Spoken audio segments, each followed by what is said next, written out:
Magandang hapon mga boss. Share ko lang itong aking naging experience dito kanina sa Alphamart sa loob ito ng Alphamart mga bossing. Dito sa ang location nito sa may Lakeside, Banay-Banay, Cabuyao City. Okay.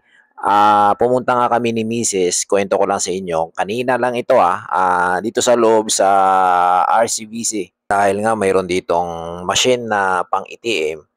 So, sa haba ng video na ito mga boss, siguro hindi ko ma-explain lahat.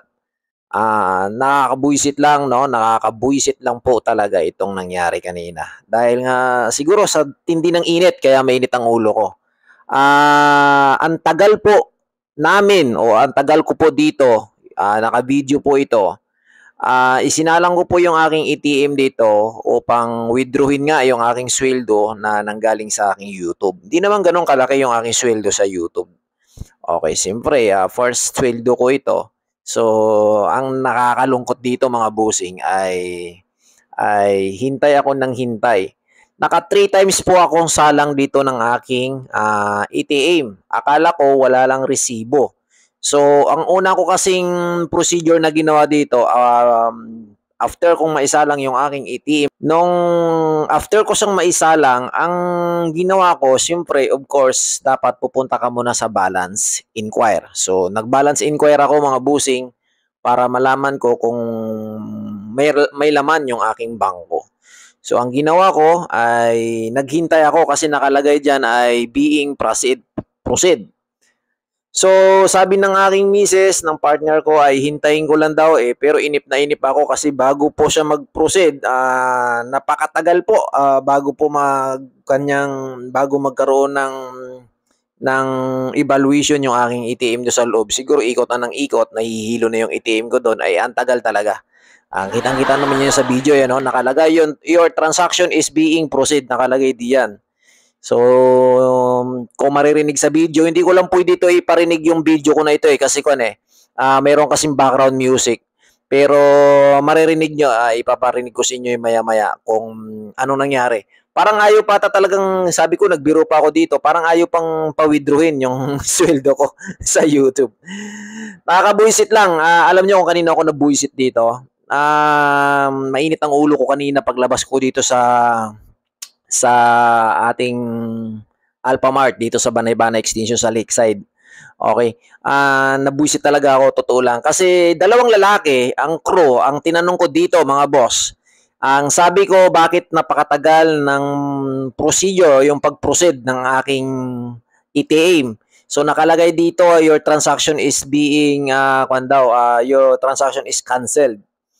So dito na ako nag-worry, dito na ako nagtaka, tinanong ko na nga at ito ang sagot sa akin ng crew na lalaki. Ang unang lalaking tinanong ko dito, ang crew ang sabi ay baka mahina lang daw yung internet. O mabagal lang daw talaga. So ang ginawa ko, inulit ko ulit dahil hindi ako mapakali kasi ayaw kong mapalayo Ayaw kong pumunta ng highway, ayaw kong pumunta ng bayan ng Cabuyao para lang mag-withdraw kasi nga 'di ba napakainit. Dito na makikita nyo sa video mga boss. Kinausap ko na dito yung lalaki. Ayan yung lalaki. Shout out sa iyo kuya. Ikaw yung naka-duty sa araw na ito pero hindi mo alam ang proseso dito na nagaganap sa loob ng inyong store. Okay, ang sabi niya wait lang daw, hintay lang daw 'yan kasi mabagal lang daw talaga. Okay, sa mga susunod na video, makikita natin diyan, napakatagal kong hinintay mga boss. Tingnan nyo, bibilangan nyo yung oras. Almost 1 minute, 2 minutes, o 5 minutes. Ang sabi ko, inip na ako dito, nanggigigil na ako, na-high blood na talaga ako mga busing.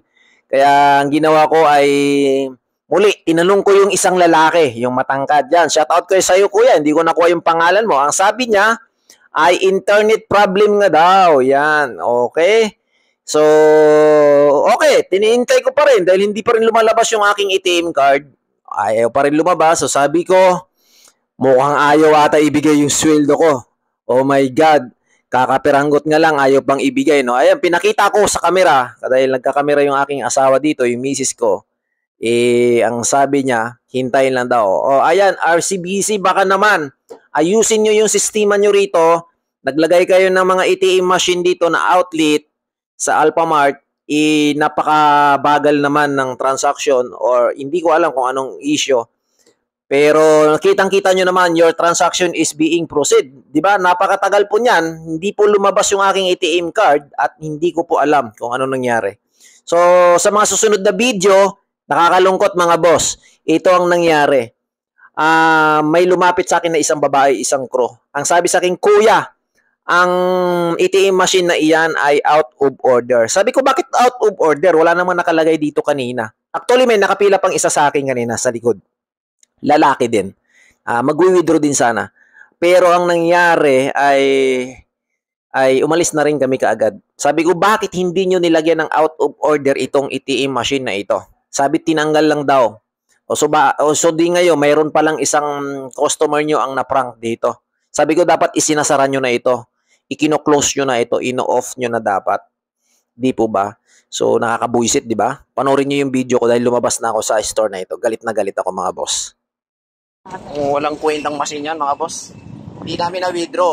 Ang nakalip pala doon, out of order daw. So, kanina pa kami doon. 3 times na ako nakasalang. Wala pa rin. Walang hiyang buhay ito. Napaka-init. Sana mayroong ATM machine? Dito daw yung lalaki mag-withdraw rin daw yun. Saan yun? Yan lang yun. So, punta kami ng ibang bangko, mga boss.